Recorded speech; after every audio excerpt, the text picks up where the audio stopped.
Hi, I'm Michael Wren, the pastor of Hepzibah Baptist Church, and this is part 11 of my series, Answering Unbelief. My intention with this series, as has been true from the beginning, is to equip Christians with answers to questions that are commonly asked as we share our faith. There are a lot of questions out there as we share the gospel in a culture that does not know the Bible and perhaps has never heard the gospel before. A lot of questions come up, questions that are shaped by the world around us, questions that we as Christians ought to be able to provide some answer to. It's my passion, my heart that we as Christians would be equipped to share our faith, that we can see people come to know the Lord Jesus Christ, and that the Lord would perhaps use something that we've said to make a difference in their lives. And so we are continuing in this series, Answering Unbelief, and we've come to a question that I think is very commonly asked. How could there be just one true religion? It is a question that we get more and more these days, especially given the culture around us. It's an important question because we live now in a global community. As we, as a culture, come to understand and come to know the cultures around us, it occurs to us that the people of other cultures are very much like we are. They have the same hopes and dreams, many of the same hang-ups and faults, and many of the same experiences. And so it's natural as we think about the wider world around us that people would begin to think, well, there's not so much of a difference between myself and someone maybe who was born in Pakistan and is a Muslim. So perhaps we're all kind of trying in a different way to accomplish the same thing. That's the way people are inclined to think given the global nature of the world around us. So we encounter that question a lot. Another reason we encounter that question, how can there be only one true religion, is because of the philosophy prevailing in our culture today. A philosophy that's known as postmodernism, the idea that there is no such thing as absolute truth. There are plenty of people in the world around us who believe that you can have your truth, I can have my truth, but your truth and my truth, we really can't judge one another because of that. I can't judge you, you can't judge me. I have my convictions, you have your convictions. Your convictions are valid, my convictions are valid, so how dare we criticize one another or think that one's right and one's wrong. That philosophy is known as postmodernism. Postmodernism holds that there's no overarching truth. The word is called meta-narrative. There's not one great story that explains what this world is, where it's been, and where it's going.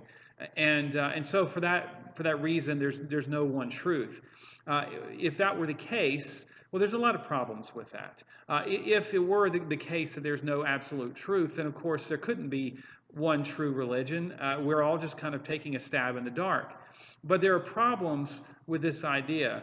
First of all, if you don't believe that there is any absolute truth, you're going to have a hard time believing anything about reality at all. Because all truth is a claim about reality. If you can't believe in any absolute truth, it's hard to know whether anything is real at all, or to establish anything as real.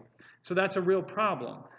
But also, those who don't believe in any absolute truth, they find themselves making statements that are really contradictory. I've not met anyone who refuses to believe that murder is wrong or that rape is wrong. And yet, if you don't believe in absolute truth, there's no reason to think that murder would be wrong or rape would be wrong. Well, murder may be wrong to you, but it's not wrong to me. Well, nobody believes that. There's not a single society in history that has believed that. And you cannot function as a society and believe that. And so postmodernism really falls apart under its own weight. It's not a serious criticism of religious belief. It is popular, but it's not a serious criticism of religious belief. But there are some criticisms that should be taken more seriously. And I don't want to dive too deeply into philosophy and to give you the philosophical undergirdings of all of this, but I do want to kind of deal with some basic criticisms. Timothy Keller, in his book, The Reason for God, gives us these 4 criticisms. I think they're worth dealing with. The first one he gives us is that all major religions are equally valid and teach us the same thing. That's the first criticism you often hear. You often hear people say, well, I think all religions are valid. I think all religions teach the same thing. I think they all have an equal claim to truth, and there's really not any difference between them. I don't want to be dismissive, but I'll be honest. That is either a greatly reductionistic statement or it's just plain ignorant. Either it suffers from the fault of so reducing the basic elements of each religion to such small parts that it really just doesn't do justice to the whole, or it's just plain ignorant. And the reason I say that, and again, I don't mean to be dismissive or combative, the reason I say that is because it just simply doesn't line up with any of the facts. You'd have to know basically nothing about other religions around the world to argue that this is the case, that all religions are equally valid. And the reason I say that is because the various world religions make such dramatically different claims about significant elements of truth. Like, for instance, the nature of God. Christianity, Islam, Judaism, Christianity and Judaism anyway, believe in a personal God, believe in a God with a personality who relates to his creation. Buddhism does not believe in a personal God at all. In fact, some versions of Buddhism are actually atheistic and don't believe there's a God at all. Now, what you have here are not two flavors of the same food. You've got two very dramatic, different kinds of food. The difference between steak and broccoli, take whichever one to be whichever one you want. It's very different kinds of food. It's entirely different. You cannot say that they teach the same thing. And that's why this really falls apart. And it's not just the nature of God, but the way God works in the world, what's wrong with the world, how you fix it, what's going to happen to us, what the ultimate goal of all of this is.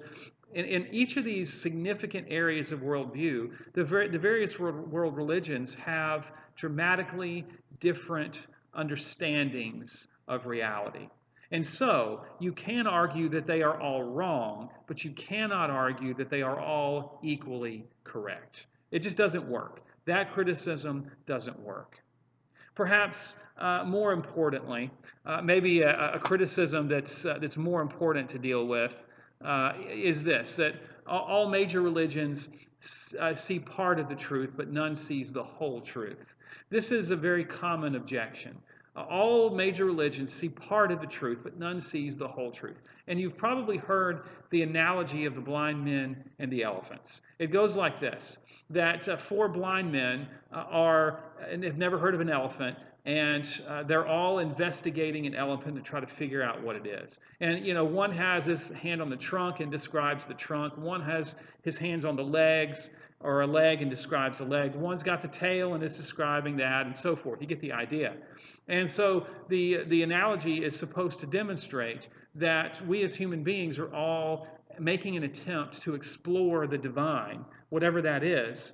And our experiences have given us a variety of different interpretations of the divine because we've had a variety of different experiences. But we're all trying to describe the same thing. We've all got equal parts. We've all got a part of the whole, but none of us have the whole. That's the analogy. It sounds persuasive, and it sounds persuasive because we understand as human beings that we are limited. I hope none of us are arrogant enough to believe that we know everything about everything and see everything about everything. So it kind of hits us with our sense of being limited. Of course, we're limited. One of the problems I have with the analogy is that, the blind men in the analogy are blind, but they're not stupid. I mean, why is it that the blind men only investigate one part of the elephant and decide that they're happy with that? It doesn't make any sense to me. They're blind, they're not stupid. I don't know anybody who would investigate a tail and say, oh, this is the whole creature. Everybody knows that's not all there is to it. But anyway, that being said, there are real problems with this criticism. For instance, as you think about it, the criticism is basically arguing that we all have only a limited perception of reality, but even to make that statement requires that there's somebody out there that's seen the whole thing. I mean, how does anybody know there's an entire elephant if no one has investigated the whole thing? right? If we're all blind men investigating part of an elephant, well, who's out there that has sight and that has seen the whole thing? Do you know anyone who would claim on their own experience to be able to know everything about the world and everything about God and how to know Him and what happens to us when we die? No one would claim all of that information based upon their own observations. And certainly no one who's skeptical about religion would believe anybody like that actually exists. And so that's a problem. The criticism falls on its head because if you were really blind, no one could even know the entirety of the truth. So people might say, well, all right, so I don't believe that all religions are necessarily equally right, but I think they're all partly right. Yeah, but that's a very different criticism. As Christians, we should be willing to recognize the existence of truth wherever we encounter it. The 20th century apologist and defender of the faith, Francis Schaeffer, was very famous for saying, all truth is God's truth. And that was a reminder for Christians to never be afraid of the exploration of the truth. Never be afraid to acknowledge truth where you find it, right? If Islam has teachings that help individuals become good neighbors and to love other people, well, there's value there, right? There's value there, and certainly none of us are wrong about everything all the time. None of us are wrong about everything all the time. So we should acknowledge what is right when we see and observe what's right. But that does not mean that we all have an equal claim to understanding who God is and how we worship Him. And that really kind of leads me to, I think, the main problem here. The main problem here is that people are often looking at religion, at the progress of religion, the work that we do in trying to worship God and know Him, looking at it as nothing more than a product of human experience. What people often do is they just assume that religion is nothing more than our efforts to try to know God. Hence the blind men investigating the elephant, right? The elephant is motionless, the elephant is passive, the elephant doesn't communicate, and the blind men explore the elephant on their own and come to their own conclusions. And that's what people think religion ultimately is. We are all out there in the world, experiencing the world, and doing the best we can to figure out who God is, right? If the best of our experience, the greatest thing we see in the world is a gigantic mountain and the sun, then we're going to assume that the mountain and the sun have something to do with God, and we're going to build our religion around the mountain and the sun, right? That's the way people think this is what religion is. It's our attempt to explore our world and make assumptions about who God is. But that's not what Christianity teaches at all. In fact, it's not what Judaism teaches, nor is it what Islam teaches, or actually what Mormonism teaches. What all of those religions have in common is a commitment to divine revelation. Christianity believes that God has revealed Himself to us. So it's not blind men exploring an elephant. It's blind men being taught how to see by a God who is actually speaking to them. It's entirely different. And that is, I think, the key to this whole enterprise, is understanding that God has revealed Himself. But before we go too far into that, let's deal with another criticism. Something that's often said is that religious belief is too culturally and historically conditioned to be the truth. Religious belief is too culturally and historically conditioned to be the truth. This is an important observation, at least from the standpoint that we realize that religious belief is often historically and culturally conditioned. What do I mean? I mean that culture influences what we believe and the way we practice our faith. That is undoubtedly true from time to time. It's easiest for me to see this in ancient culture. As I've studied the early church, I've seen this. I've done a lot of reading on the early church to try to understand, how Christian doctrine was formulated and how the church grew from its infancy into the Catholic Church to the medieval church. I've kind of been interested in that over the years. And what I've observed through that study and through the various authors that I've read is to realize that there are certain aspects of ancient Roman culture that became distinctive elements of Catholicism. Like, for instance, the doctrine of purgatory. The idea that purgatorial punishments, that there were punishments in the afterlife that prepared one for heaven. The idea that such a thing would be true is not just found in Catholicism. You also see it, for instance, in the poet Virgil, the classic Roman poet Virgil. The idea of purgatorial sufferings was a Roman idea that the church ended up being convinced of at a certain point in history. What about the cult of the saint, the veneration of the saints that you see in Catholicism? Well, the ancient Romans, they believed that the living and the dead were connected, and that the dead could help the living and vice versa. In fact, they were so convinced of this that the Romans actually would have dinners at times on important occasions at the tombs of their ancestors. It was a way for them to provide benefit to their ancestors who had passed on, and a way to appeal to the ancestors to be of help to them. And so it shouldn't surprise us too much that you have this development of the cult of the saints, where we appeal to the saints, the departed saints of the past, to be of some benefit to us today. Again, you have the influence of culture upon the church. The same is true of Southern Baptists. At the formation of the Southern Baptist Convention in 1845, Southern Baptists believed in the rightfulness of the institution of slavery. Since then, we've repented of that and we see the error of that. But it's an example of how culture has shaped the church rather than the church impacting the culture. However, it is not true that it only works one way. There are definite and unmistakable examples of the church impacting culture as well. I think about the basic Christian, the basic Judeo-Christian doctrine of human dignity, that we're all created in the image of God, that we are all that we're all of equal worth in the sight of our Creator, because He has created us. Now, that's a Christian doctrine. It's a doctrine that comes out of Genesis. Judaism and Christians hold to this doctrine, and this doctrine has shaped the entirety of Western culture. Every civilization it has moved into, this doctrine has moved and shaped that culture. In fact, the entire project of democracy is built upon this basic assumption of human dignity. And so you find truth, religious truth, impacting culture and impacting history. So it works both ways. And also, just because the culture has influenced the church, or because we see commonality between the culture and the church, doesn't mean that it's necessarily wrong.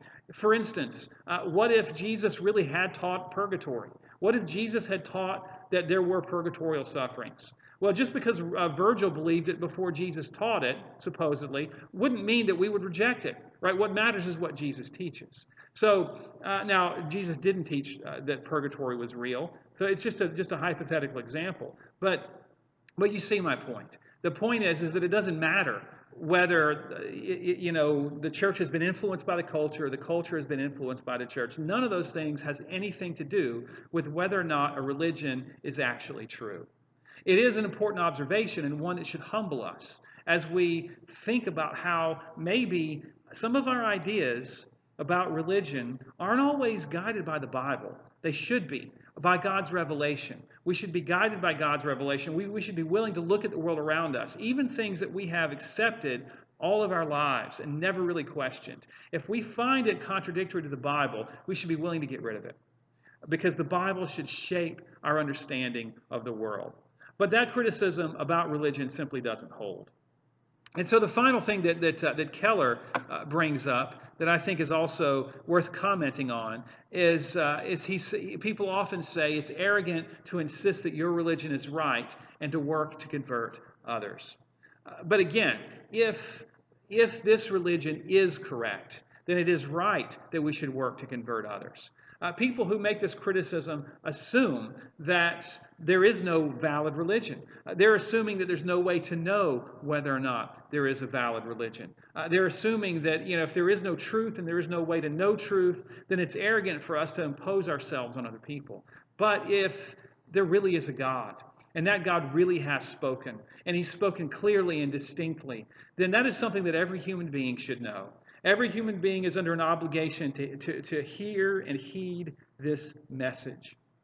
So we as Christians have every right and have actually the obligation to share that message. Now, the argument that Christianity is not the only true religion, it's not just like a popular argument that you find in pop culture. There are plenty of academics and scholars that have made it their entire career to try to establish this. And there's a couple that I would suggest to you. I wouldn't suggest that you read their works because they're sophisticated, and I wouldn't trouble yourself with them, at least for apologetic purposes. Most of the time, you're not going to need that kind of information. But for instance, one guy, he died in 2010. He was a Catholic theologian named Raymond Panikar. And Panikar said this. He said, "I left Europe as a Christian. I discovered I was a Hindu and returned as a Buddhist without ever having ceased to be a Christian." He was a top-shelf theologian. He was a world-class theologian, and he worked really hard to try to show some kind of commonality between Christian theology and Hinduism and Buddhism. But the fact of the matter is, you have to ignore a great deal in order to see any kind of commonalities, because there are dramatic differences between each of these religions and the way they view God, the way they view humanity, the way they view the world, the way they view the purpose of life. Just dramatic differences. You just really have to ignore a lot. Another really high-class academic, a man named John Hick, he died in 2012. He was very well known for this enterprise, for trying to argue that all religions ultimately are various expressions of the same human enterprise to worship the divine. But Hick at least had the seriousness, the integrity, he had the idea right that these religions are actually very different. Hick acknowledged that. He acknowledged, hey, look, these religions are dramatically different from one another. But he believed that humanity was going to progress and evolve to the point where we began to see things the same. We began to kind of schlep off the unique doctrines that made us separate, and ultimately, he says, we're going to come together. That was his idea. But once again, he is looking at religion as nothing more than a human enterprise. We as humans are trying to get at the divine. We're trying to figure out the divine on our own. But the Christian doctrine of divine revelation is what sets Christianity apart, and it's what makes this argument not work at all. We believe God has spoken and has revealed himself. Now that's really important. If God has spoken, if God has revealed himself, then God has spoken clearly and distinctly, and that revelation is significant for all mankind. What does it say about God that you would think there's some kind of divine being out there, but he can't speak clearly, as if he's some passive, mute elephant who can't communicate? What does that say about God? It doesn't say anything good about God, and it certainly doesn't speak to the Christian God, the God that Christianity teaches, a God who has spoken, a God who has acted, a God who has demonstrated the truth, a God who incarnated the truth in the Lord Jesus Christ. You see, if what God has revealed is true, then every single human being is obligated to believe it, to accept it, to confess it, and to live it. And so that's why this argument doesn't work. Christianity is true, and we as Christians must share that faith. I think it's really important for us as Christians to live with conviction. I think it's important for us to be clear about the truths that we stand on, because the world needs the truth. As Christians, we have an obligation to share it. I hope and I pray as we continue on this series, it gives you a motivation, gives you a sense of conviction about the importance of being a witness. God has called us to it. He has revealed the truth to us, and He wants us as Christians to live in it. Thanks so much for your attention. I appreciate it. I hope that you enjoy this study and that it benefits you. God bless.